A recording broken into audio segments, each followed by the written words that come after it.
So how many hours does Trump have to end the war in Ukraine now? And is Trump really going to buy Greenland and annex Canada? This and other topics we will discuss right now. This is our YouTube War and Politics 24. My name is Iryna Uzlova and Yuriy Rashkin today is with us. Yuriy Rashkin is the host of YouTube channel Rashkin Report and Rashkin Report in English, communication instructor at the University of Wisconsin and a county supervisor in Rock County, Wisconsin. Yuriy, hello, glad to see you so much. Thank you. It's great to see you, Iryna. Let's dig into all the exciting things that have occurred this week. Where shall we begin? I think the press conference seems like the main event, because it really kind of, I think, helped the world focus attention on what is going to be happening after January 20th, when President-elect Donald Trump is going to become President Donald Trump, and right now, and what will be the priorities of this new incoming administration. And I think that it is fair to acknowledge that even though there were a lot of what may seem like sporadic statements about our foreign policy, I think that they really fit into a pretty clear picture and clear vision of the world, in which world is just divided into different spheres of influence. And everybody kind of looks at what's in their neighborhood, and that's what they're in charge of. And that means that those smaller, weaker countries have to figure out with the big country on the block, what are the rules now? Do they get to keep their own country? Do they get to be joining another country? We shall see, because right now there is example of Greenland, there is example of Canada, and in the sense that they will be precedents of what will occur and how different countries will respond to this new kind of pressure from the United States, which is not, this is not the first time, because when President Trump 47 was President Trump 45, the United States was already practicing kind of throwing its weight around and showing what it means when you are the superpower, that you're not just the one who can keep order, but you're the one enforcing the order. You're the one choosing what the order is, because you're the most powerful. Again, we're back to the strength is might. And in this situation, I think the big takeaway is awakening that I'm starting to see in Ukraine. Because, correct me if I'm wrong, Iryna, but it seems like the press conference pretty clearly stated that priorities of Trump have very little to do with ending the war in Ukraine. Just the fact that Keith Kellogg is delaying his trip alone is already a worrying sign. But there's also no money being planned to spend to continue to help Ukraine. Therefore, the real answer is already there. It's what's going to be happening financially. But what we heard from President-elect Trump about his list of priorities and how long it took him to get to Ukraine, I think, and just the general his vision of the world even, I think was a kind of a shock to Ukrainians and perhaps to other people around the world who were hopeful, who were thinking that now that the election is over, that the rhetoric will tone down. And rhetoric didn't necessarily tone down as much as it has shifted. And it has shifted in a direction that is a little bit kind of explanatory, because Trump has been saying for a long time he wants to have good relations with Vladimir Putin. But what does that mean? It doesn't mean that he thinks that Putin is a wonderful, maybe in my or your understanding person, who is a swell guy, and therefore we just don't understand him. You know, we've been misunderstanding Vladimir Putin. No, I think that's not really why Donald Trump seems to want to have good relationship with Vladimir Putin. It's not because the world misunderstood. It's because the world that doesn't appreciate the strength aspects of Vladimir Putin. His whole mindset is what I think Donald Trump is really indicates that he embraces by wanting to have better relationship with Vladimir Putin. It's that they're kind of like running in the same race. Sometimes there's a Russian expression that two boots a pair. But I think that has been pretty clearly made in terms of priorities expressed by President-elect in his press conference. And I think that it's clearly sent a shockwave around the world, which is important feature of the incoming administration, because as long as we are always feeling a little bit off balance and we feel uncertain, it's easier to manipulate than to direct people or to misdirect people. So we don't know, again, whether Canada is going to become part of the United States seems unlikely right now, but the fact that it is hurting, if not ruining, relationship between the United States and other countries, including our next door neighbor, Canada, our biggest trading partner, is very disappointing. It's very sad. There's no, it's just, it shouldn't be happening. And when we speak about tariffs that we're planning on now to levy on Canada, it's sad because what is that?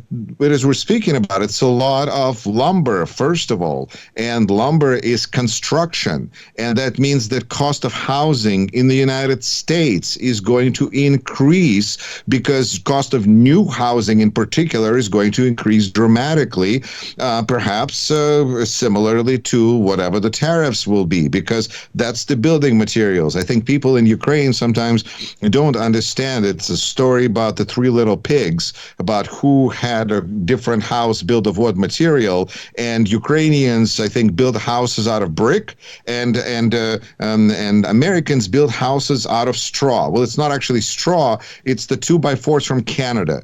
So if we're not going to have that, and how is that going to work? And there isn't, for some reason, this willingness to go through the steps and just think about the consequences, which are going to occur one way or another, whether we plan them, discuss them, or not. And so I guess the takeaway in the end is that it's really nice that sooner than later we have heard a pretty direct statement from incoming president that outlines his priorities. And I think that is really a bit of certainty that we haven't had, because even if these priorities are something that we do not agree with or we dislike or we feel threatened by, at least I think that that's information with which people can start working with. Unfortunately, there's always what I call Trump whisperers, where they feel like they've heard something like, well, he couldn't have possibly said anything that was that bad. No, surely there was some kind of other meaning to it. Let's try. I heard somebody say that the question to which Trump gave a response about 6 months or however long it's going to take to end the war in Ukraine instead of 24 hours, that there was some unclarity about how the question was asked and recorded and caught by microphone, and therefore it is not exactly clear what Trump may have meant. All right, sure. I mean, if people want to take that road, it's their choice. But I think that we should at least thank President-elect Donald Trump for making his priorities clear, which allows the rest of the world to do something about it. Yuri, it really was my first question about how your feelings about Trump's press conference and what messages surprised you and shocked, but I see that almost all of them. I had a conversation with my colleague, Israeli journalist Zvi Zilber yesterday, and we decided with Zvi that world divided into two parts, before January 20 and after January 20. But with Zvi, we are waiting for positive changes after inauguration by Donald Trump, but I think that you cannot agree with us, yes? I think that to me, the metaphor that I use is Cinderella, is the ball as a Cinderella, the ball at Prince's Palace, where everything was wonderful up until midnight. And then the clock struck midnight and things really changed. And the carriage became a pumpkin and the dress didn't look the same, and there was a slipper though, so that's good. But I think that there's different. Even I think people who think that this will benefit them somehow, that Donald Trump coming to power will benefit them.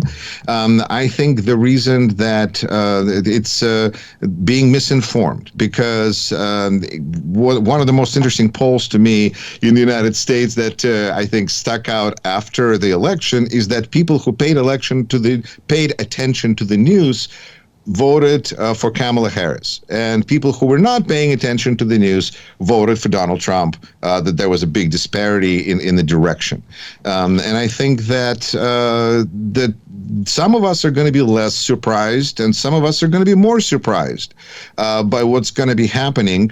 But either way, I think even those that think that somehow they're going to be protected don't fully appreciate the extent of the appetites of the current administration.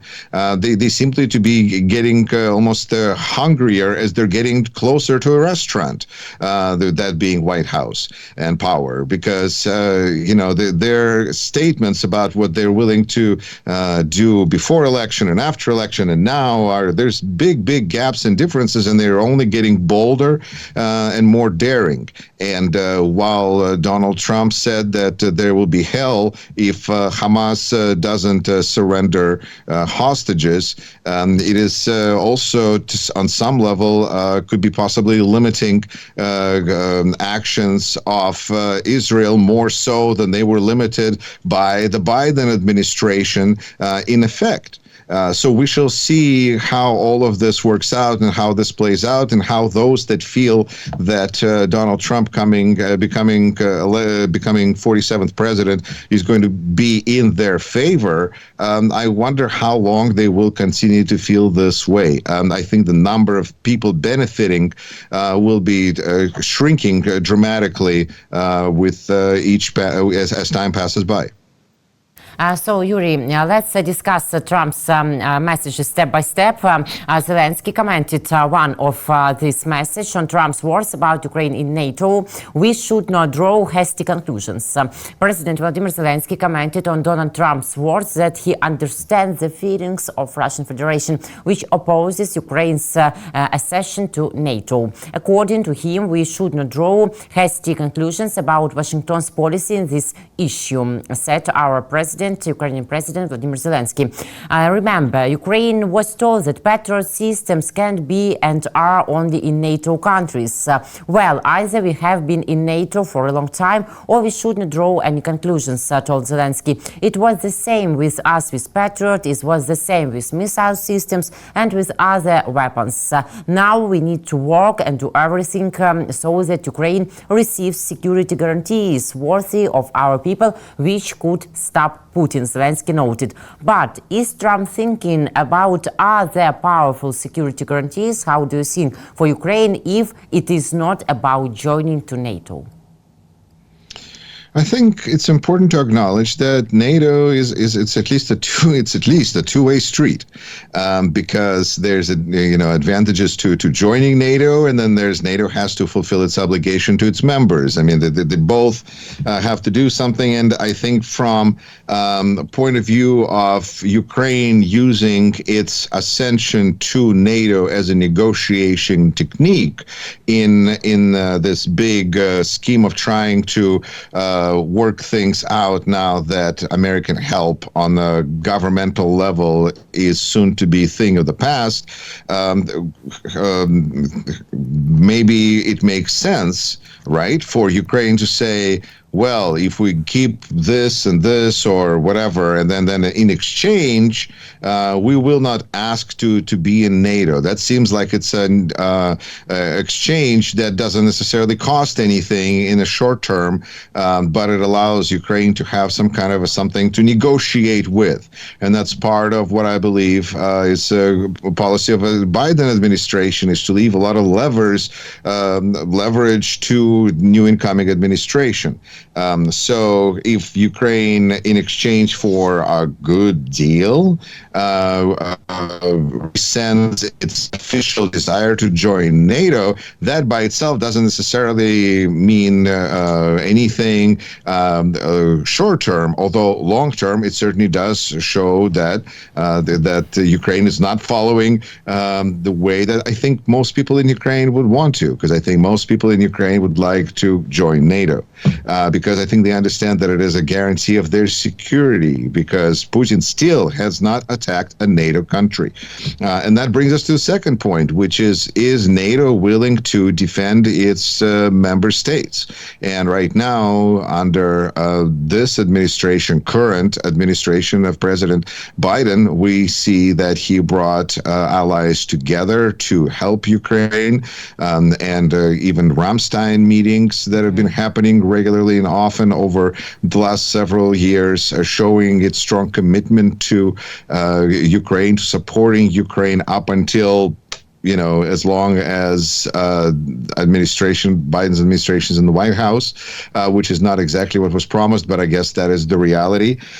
What happens after that? If Putin attacks a NATO country, will the United States under President Donald Trump be willing to stand up to that threat, that show of aggression, that show of dominance, and how will this alpha male competition work itself out? We can't predict, because we are not dealing with international agreements anymore at that point, and we'll be dealing with, as was said in one podcast, rule of dawn. It's a rule of law, but it's a rule of dawn. Donald Trump. Not sure if it's the best, but I think you get the point, right? We're leaving laws behind and agreements, and we're going to this personal relationship level of policy, which is very unpredictable. And at that point, does it make sense for a country to be in NATO, where it can be tied, essentially tied up because of the main guarantor of safety being United States not fulfilling its what other members might consider duty according to the contract that is the NATO agreement, right? I mean, that seems pretty logical and pretty straightforward here. So that means that Europe has to, first of all, start looking out for itself. And do so pretty quickly, because at that point, it seems like nuclear deterrence is the only thing that works against being invaded. And in fact, nuclear deterrence may be more effective than NATO, than other alliances, although maybe other alliances will have to emerge to supplant NATO if, again, United States is mostly busy not just with Panama Canal, but attacking, trying to acquire Greenland in a kind of a hostile takeover. Let's not forget that Denmark is part of NATO. So that means that what kind of an alliance is what is the state of the alliance at that point?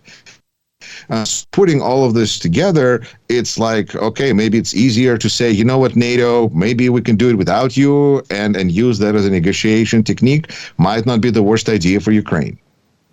Talking about Ramstein, really Lloyd Austin, Minister of Defense of the USA, current minister, will participate in Ramstein. But there are a lot of discussion about the topic, will Biden have time to allocate all the money to support Ukraine? And if it remains, will Trump block it after January 20? Well, we will find out very soon. But I tend to lean in the direction of expecting that whatever planes are in midair on January 20th at noon will turn around if they're flying to Ukraine with more supplies and will land somewhere else. Because as voters, there was a very clear understanding in the campaign, the election that just ended in the United States, that if you're supporting Kamala Harris, you're for supporting Ukraine. And if you're supporting Donald Trump, you're against supporting supporting financially Ukraine, and you have a lot of questions to Ukraine about how they use the money, and those questions are going to be answered, well, at least looking for answers as soon as the new administration takes over, because clearly they will be looking to find out what happened to all the money that was spent. Elon Musk said as much, and that's going to be another thing that you and I will get to discuss, it looks like, in the next few weeks, because it's going to be such a drastic shift from here's all the help to how did you spend all the help? Now let's talk about that. And I think that this conversation and this discussion about the involvement between the United States and Ukraine might start looking altogether different again in many ways after January 20th. So I think that those people that think that there's some money left, that therefore money left still requires presidential authority, desire to use that money. And we saw that when Donald Trump was president during his first term, that he actually used javelins and sale of javelins that was already approved by Congress, and still tried to negotiate an additional deal with President Zelensky, which led to first impeachment. It is kind of disappointing that it seems like President Zelensky showed in his willingness, in his interview to Lex Friedman, a certain willingness to perhaps reopen these investigations in the future, should that be necessary, needed, helpful. That's disappointing, but at the same time, Ukraine has to have good relations with the United States somehow. And if that's what it's going to take, then, well, I guess it would be nice if there was a line somehow that beyond, well, we'll see. Yuri, you know, how do you assess Zelensky interview and in general with American podcaster Lex Friedman, and how do you think the main messages aimed at, and where they heard? Based on the results of several days after this interview, are there more pluses or minuses for Ukraine? That's a good question. I watched big chunks of the interview. I don't know how many people ended up watching 3 hours that the interview lasted. There were several interesting moments, and one of which I feel is important to note, that Lex Friedman is originally from former Soviet Union, similarly to myself.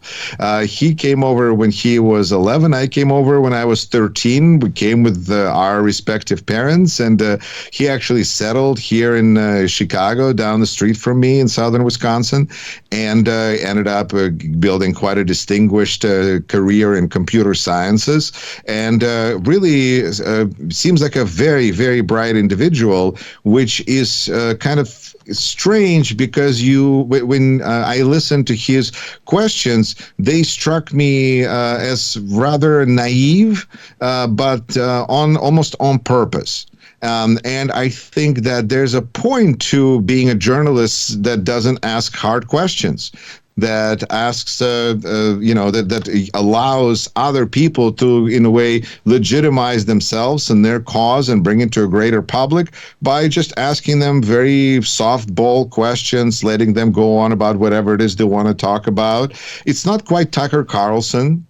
Because Tucker Carlson has a very clear objective, ideological point of view, and Lex Friedman has a more of a, again, almost naive view where he can invite somebody that makes a lot of sense and somebody who doesn't make a lot of sense. He had Kanye West on.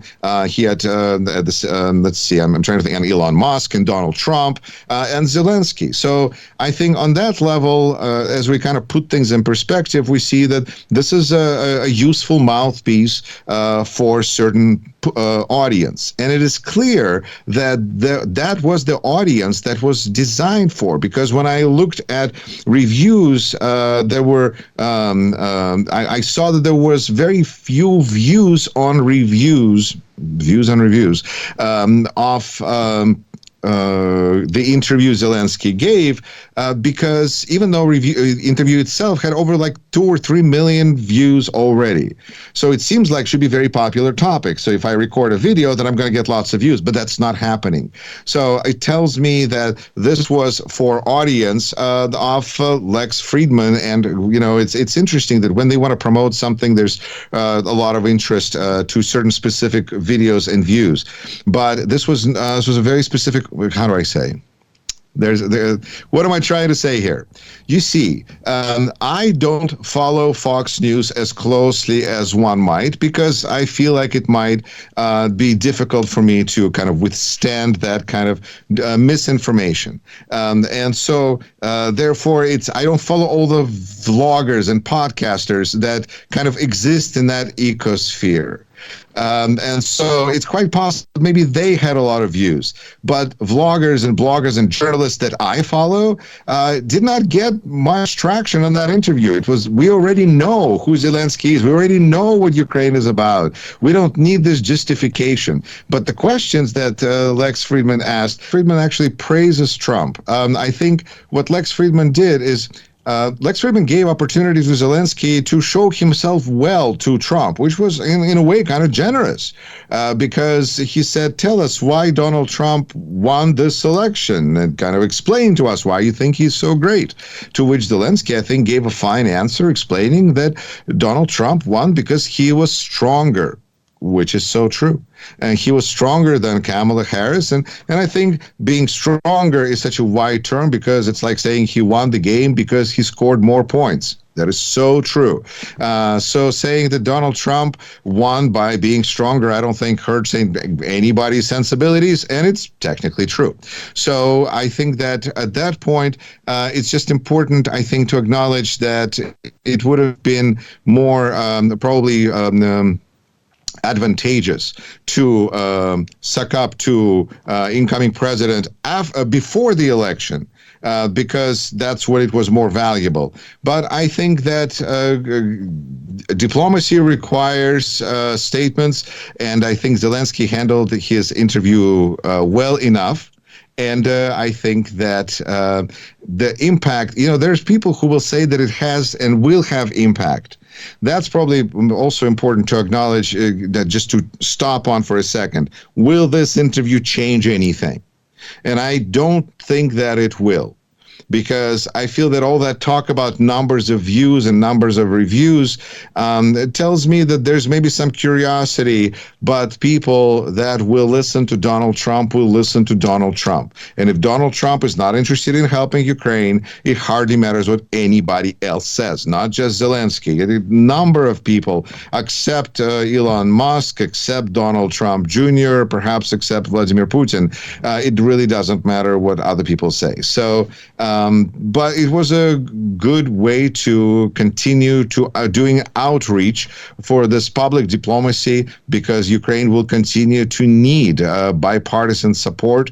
And just the fact that people can individually send money to support Ukrainian armed forces now, people from America, I think, will greater recognize our opportunity and responsibility to help Ukrainians because our government isn't going to be doing it anymore. So it is going to be more and more up to us to decide if we want to donate to support Ukrainian armed forces. And I think those questions are going to arise similarly to where we were right at the beginning of the big-scale invasion in February, March of 2022.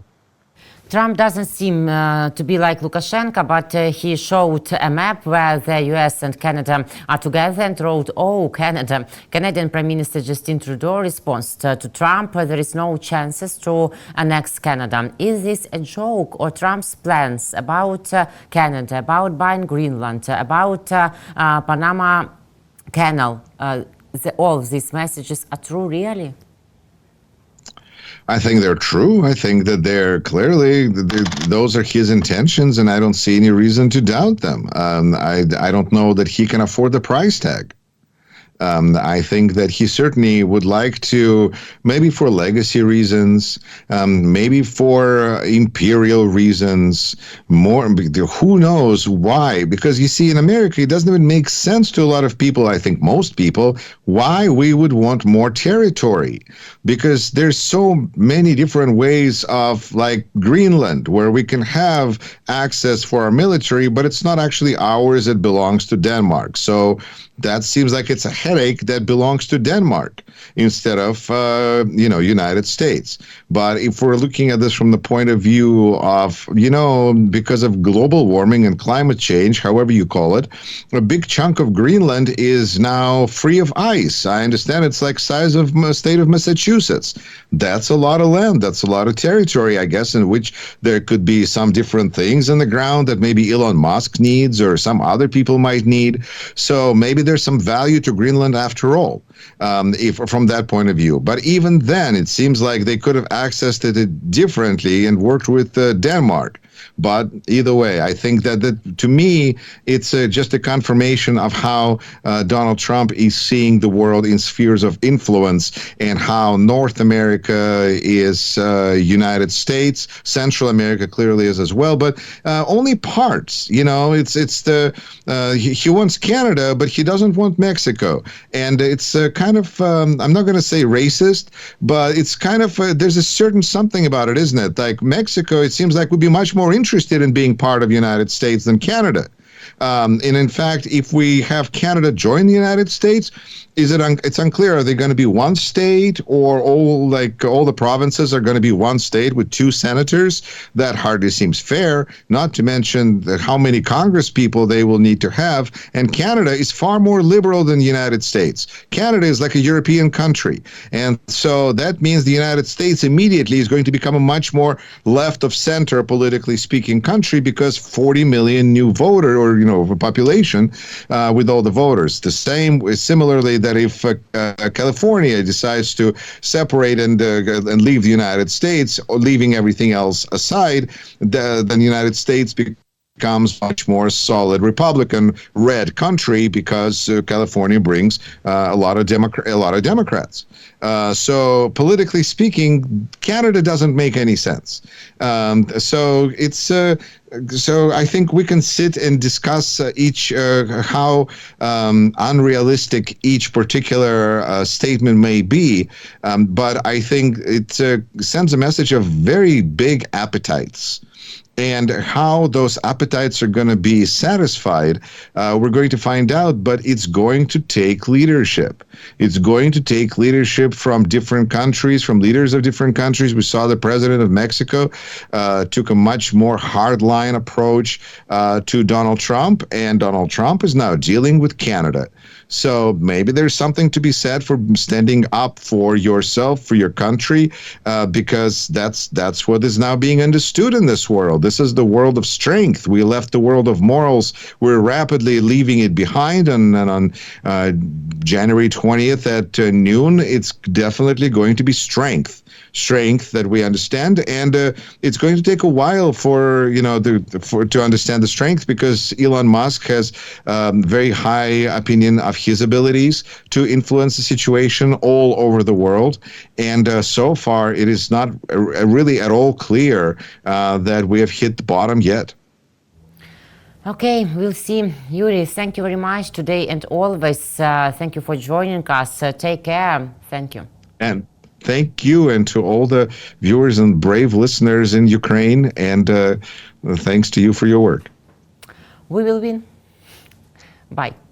Thank you, guys, for joining us, for watching. My name is Iryna Uzlova, and with us today here was Yuriy Rashkin, host of YouTube channel Rashkin Report and Rashkin Report in English, and also communication instructor at the University of Wisconsin and a county supervisor in Rock County, Wisconsin. See you next week.